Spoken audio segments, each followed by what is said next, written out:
गांव के किनारे पर एक बड़ा और वीरान खेत था जिसे लोग भूतिया खेत कहते थे। खेत के बारे में कई डरावनी कहानियां मशहूर थीं। कहते हैं कि रात के समय वहां से अजीब अजीब सी आवाजें आती थीं। किसी ने वहां चलते फिरते साए देखे थे तो किसी ने किसी के रोने की आवाज सुनी थी। गांव वाले कभी भी सूरज ढलने के बाद उस खेत के पास नहीं जाते थे। एक बार गांव के दो दोस्त अर्जुन और रोहित ने फैसला किया कि वे इस भूतिया खेत की सच्चाई का पता लगाएंगे।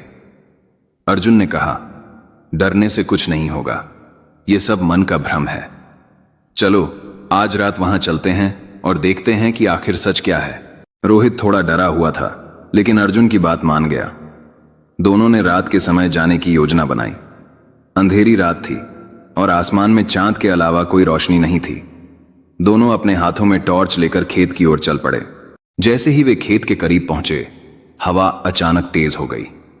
खेत के पेड़ों की पत्तियां एक अजीब तरह की सरसराहट करने लगीं। रोहित ने अर्जुन से कहा, यार मुझे कुछ ठीक नहीं लग रहा, चल वापस चलते हैं। अर्जुन ने उसे हिम्मत बढ़ाते हुए कहा, डर मत, कुछ नहीं होगा, बस थोड़ी देर देखते हैं और फिर वापस चलेंगे। दोनों ने खेत के अंदर कदम रखा। चारों तरफ सन्नाटा था, लेकिन बीच बीच में अजीब सी आवाजें सुनाई दे रही थीं, जैसे कोई धीरे धीरे कराह रहा हो। अचानक उनकी टॉर्च की रोशनी एक पुराने कुएं पर पड़ी। कुआं बहुत पुराना और टूटा हुआ था। अर्जुन ने कहा, कहते हैं इस कुएं में एक औरत ने कूदकर आत्महत्या कर ली थी। शायद इसी वजह से लोग इसे भूतिया कहते हैं। जैसे ही अर्जुन ने यह कहा, उन्हें कुएं के पास से किसी के रोने की आवाज सुनाई दी। दोनों ने डरते हुए टॉर्च की रोशनी उस दिशा में डाली, लेकिन वहां कुछ नहीं था। तभी हवा और तेज हो गई और रोने की आवाज और जोर से आने लगी। अचानक एक सफेद साया कुएं के पास से उठता हुआ दिखाई दिया। वो साया धीरे धीरे उनकी ओर बढ़ने लगा। दोनों का खून जम सा गया। रोहित ने चिल्लाते हुए कहा, भागो अर्जुन! लेकिन अर्जुन के पैर जैसे जकड़ गए थे। उसकी आंखें उस साए पर टिकी हुई थीं। साया अब उनके बिल्कुल पास था। वो एक औरत थी जिसके बाल बिखरे हुए थे और आंखें खून जैसी लाल थीं। उसने कराहते हुए कहा, तुम यहां क्यों आए हो?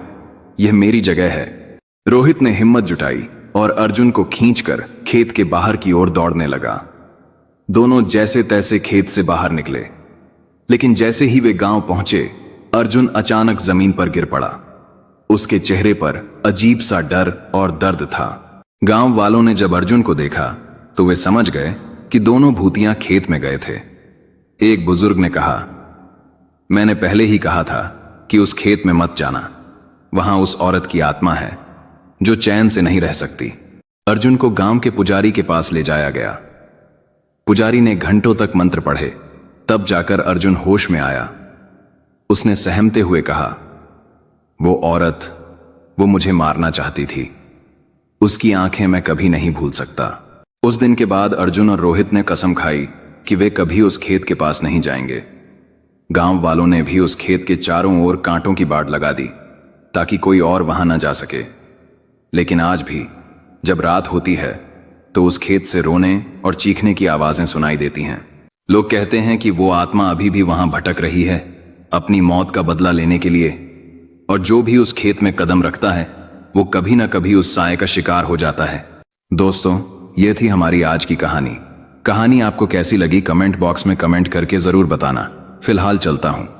बस आप अपना और अपने परिवार का ख्याल रखें। और अगर अभी तक भी चैनल को सब्सक्राइब नहीं किया है तो कृपया करके चैनल को सब्सक्राइब कर लीजिए। आपका यह छोटा सा सहयोग हमें आपके लिए ऐसी ही कहानियां लाने के लिए प्रोत्साहित करता है।